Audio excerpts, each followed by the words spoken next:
A night out with Miranda always ended in one of two ways. Either she found this week's love of her life right off the bat and I caught an early cab home for a night of popcorn and bad cable reality shows. Or I spent the entire evening fending off the smitten males whose pheromones went on high alert the moment her big toe entered the room. This night was going in the direction of option number 2. I didn't see any hot prospects at first glance. McGinty's Bar was the place to be in Springfield, Massachusetts on a Saturday night. The place was packed with the crowd spilling onto the back patio to enjoy the warm summer night, and the music was thumping at a gaudy-shout level. All eyes turned to the door when she walked in. A path cleared as 6-foot-tall Miranda, platinum blonde hair hanging past her curvy hips, wiggled her way onto the dance floor. I followed, because she couldn't get her groove on without me. I am a better dancer than she is and she steals all her moves from me. It's true. I've got that going for me, at least not that anyone notices her 5'4", dark-haired friend with the thick ankles. Her shadow certainly swallows me whole, but hey, not everyone wants to be in the spotlight. Suits me just fine. We boogied to the hip song of the moment and soon enough, a few gutsy gals left the security of the scattered tables and joined us. Then the drunker of the men crowded the floor, probably wondering if they should shoot for the top and approach Miranda or pick one of us lesser girls like they could flatter us into bed by flirting with us first. For the most part, men at bars are idiots. Newsflash, I know. You with the hot chick ? A short, curly-haired guy asked, bumping his hip into mine in some pretense of a dance move. I bumped back hard enough that he had to catch his balance. If you mean the tall blonde, yes, I am . Out came another bad dance move, with him jiggling his hands like he was shaking a martini. She available ? I shook my head and gave him the bad news. Not exactly. She starts her prison sentence tomorrow. This is kind of a last hurrah. His bushy eyebrows scrunched as he recalculated his plan of attack, not quite ready to give up the chase. Perhaps prison stripes are a turn-on for some guys. I shrugged. I suppose she could use a pen pal. Although her ex might be writing to her, too. He seems to have gotten over the whole stabbing thing. You really only need one testicle, right? I boogied away from him and started getting my excuses ready for the string of men who would soon be lining up to meet the second most appealing woman in the bar, the hot chick's best friend. Always a good girl to know when trying to make your move. At least, that's what the men seemed to think. A group of college guys had separated me from Miranda, but she seemed to be enjoying herself between two of them. So I made my way over to the bar and collapsed on a stool. The bartender came over and I asked for a Coke. Bras dangled in a rainbow of hues and sizes from a crisscross of beams above him. We'd been there before and I was surprised Miranda hadn't added to the collection. Not me, though.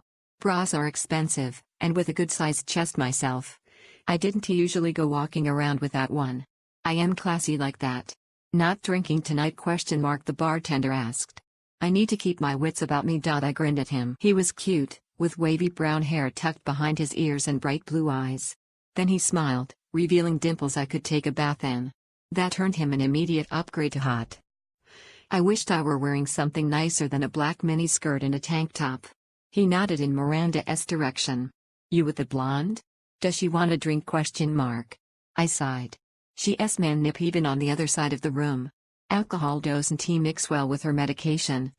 And considering how contagious she is, we don't want to mess with the meds. He snapped his bar towel at me. I am not interested in your friend. I just thought I'd hook you both up with a drink since you re-sitting here and there's no line. I took my purse off my shoulder and set it on the bar. That's a new one. Not interested in Miranda. Never heard that one before. Shaking his head, he left to get my soda. It didn't take long for the first poor chap to find me.